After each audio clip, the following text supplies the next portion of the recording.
దేవీ నవరాత్రులు నిన్నటి నుంచి మొదలయ్యాయి కదండీ! అంటే అక్టోబర్ 3 గురువారం నుంచి మొదలయ్యి, అక్టోబర్ 12 శనివారం విజయదశమి వేడుకలతో ముగుస్తుంది. కలశం పెట్టుకోవాలనుకునే వాళ్ళు ఉదయం 4 గంటలకి కలశాన్ని స్థాపన చేసుకోవచ్చు. ఆ సమయానికి చేయలేకపోతే 8 గంటల్లోపు కలశ స్థాపన చేసుకోవాలి. అప్పుడే అఖండ దీపం కూడా పెట్టుకోవాలి. అమ్మను 9 రోజులు భక్తి శ్రద్ధలతో ఆరాధన చేయడం ఉత్తమం. ఉన్న వాటితోనే పూజించుకోండి. ఫలములు, పువ్వులు, పాలు కూడా అమ్మకి చాలా ఇష్టం. ఉన్న దాంట్లో ప్రధానమైనది శుభ్రత, సమయానికి స్నానం చేసి ఉతికిన బట్టలను ధరించి దీపారాధన చేసుకుని అమ్మవారి స్తోత్రాలను పారాయణం చేసుకోండి. అమ్మవారి అలంకరణను చూద్దాం. ఇప్పుడు మొదట 3వ తారీఖు రోజు బాలా త్రిపుర సుందరీ దేవి గులాబీ రంగంటే ఆమెకి చాలా ఇష్టం. అలాగే ఆ రోజు పెట్టాల్సినది పాయసం. తరువాత రోజు గాయత్రీదేవి ఎరుపు, అలాగే నైవేద్యం దద్దోజనం. 5వ తారీఖు అన్నపూర్ణాదేవి పసుపు రంగు, అలాగే నైవేద్యం వచ్చేసి పరమాన్నం అండి. 6వ తారీఖు లలితాదేవి చిత్రవర్ణం అంటే అమ్మకి చాలా ఇష్టం. ఆ రోజు చిత్రాన్నం చేస్తారు నైవేద్యం కింద. 7వ తారీఖు మహాచండి ఎరుపు రంగు, పాయసం లేదా గారెలండి, లేదా 2 కూడా చేయొచ్చు. 8వ తారీఖు లక్ష్మీదేవి ఆకుపచ్చ రంగు, అలాగే నైవేద్యం చక్కెర పొంగలి.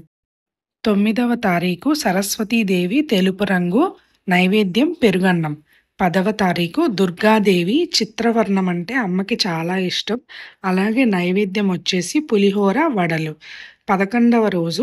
11వ తారీఖు రోజు మహిషాసుర మర్దిని చింతపిక్క రంగండి. అలాగే గారెలు, పరమాన్నము నైవేద్యం కింద పెట్టొచ్చు. 12వ తారీఖున రాజరాజేశ్వరి దేవి రాణి రంగు, నైవేద్యం పూర్ణములు. ఇవేవి చేయలేకపోయినా ఒక బెల్లం ముక్కైనా, పచ్చి పాలైనా మనం నైవేద్యం పెట్టుకోవచ్చు. 10 రోజులు అలంకరణ అనేది వారి వారి యొక్క స్తోమతను బట్టి చేసుకోవచ్చు.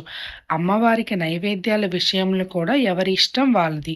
రంగుల విషయంలో కూడా ఎవరిష్టం వాళ్ళది. పువ్వులు కూడా ఎంచకూడదు, ఎవరిష్టం వాళ్ళది. ప్రతి పువ్వు అమ్మని పూజించే పుష్పమే.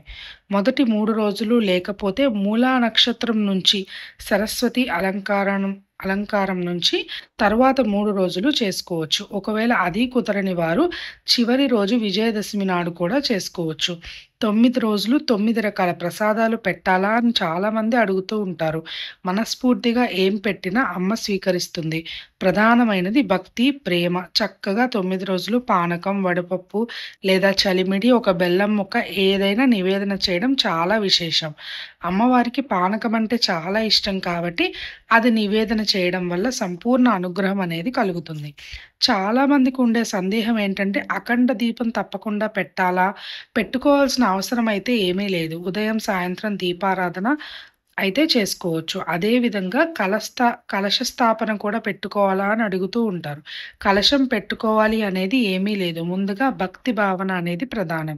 భక్తి శ్రద్ధలతో చేయడం చాలా విశేషం. ముఖ్యంగా ఏంటంటే అమ్మవారి యొక్క స్తోత్రాలు, స్తోత్ర పారాయణ, లేకపోతే అష్టోత్తర శతనామావళి, సహస్రనామాలు అలాంటివి పారాయణం చేయడం వల్ల చాలా విశేషమైన ఫలితం.